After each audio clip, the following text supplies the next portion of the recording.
School finance can be an intricate topic. It's a web of complicated formulas and funding sources that becomes more complex as you learn more about it. But grasping some of the basics of how the Dysart School District receives and spends money can go a long way in understanding how your tax dollars work to meet the needs of children in our community. Dysart receives funding from three main sources: the state of Arizona, the federal government, and other local revenues, which include property taxes. About 90% comes from the state and local sources, and about 10% comes from the federal government. Federal money is designated for such things as special education services and to support the learning needs of low-income students using Title I funds. The thing is, that money can only be used for those programs. The district can't use that federal money for anything else. In fact, as you will find out later on, almost every dollar the school district receives has strings attached. State and local funding money is broken down into two main pots: maintenance and operations, or M&O, and capital.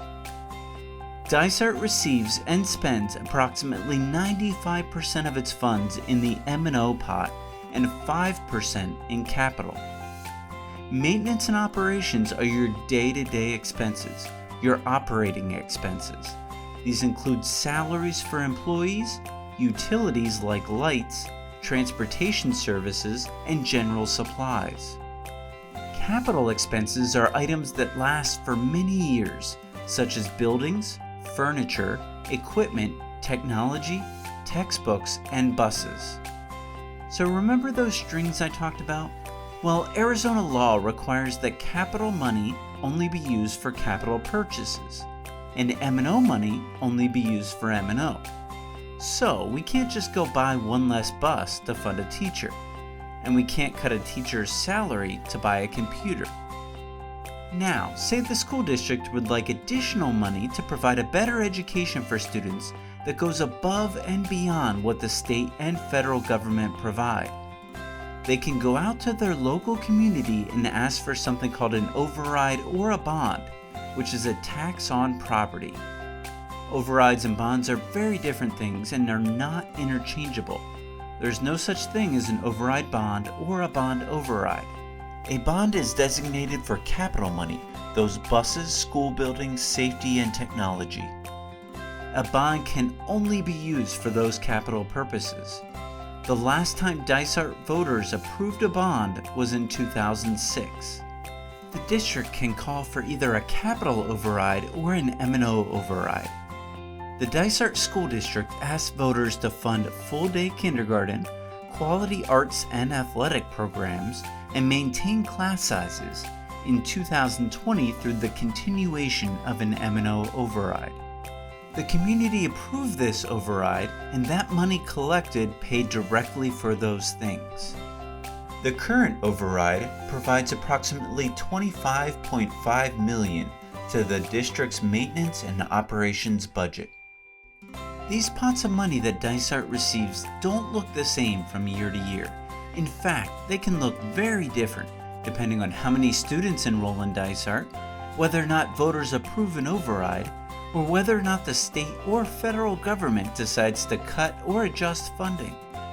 Despite the fluctuations in funding, Dysart continues to live within its budget, and it's been doing pretty well. Dysart was voted Best Public School District in the West Valley 3 years in a row and is an A-rated district in the state of Arizona. The district is home to the number 7 ranked K-8 school in Arizona, Freedom Traditional Academy, has 3 top 100 K-8 schools, and a top 25 high school in the state. Overall, Dysart has 100% A-rated and B-rated schools, many of which outrank local charter schools. Additionally, all 4 of our high schools were named Best High Schools by U.S. News and World Report. Most importantly, students are graduating from Dysart schools career or college ready. So do you understand the school district budget any better now? If you're like me, the answer is both yes and no. And that's okay. It's difficult. To find out more information and dig deeper into the complexities of school district funding, visit dysart.org/budget or call us directly. We're here to help. It's your money, and we want you to understand how we use it to best meet the needs of all students.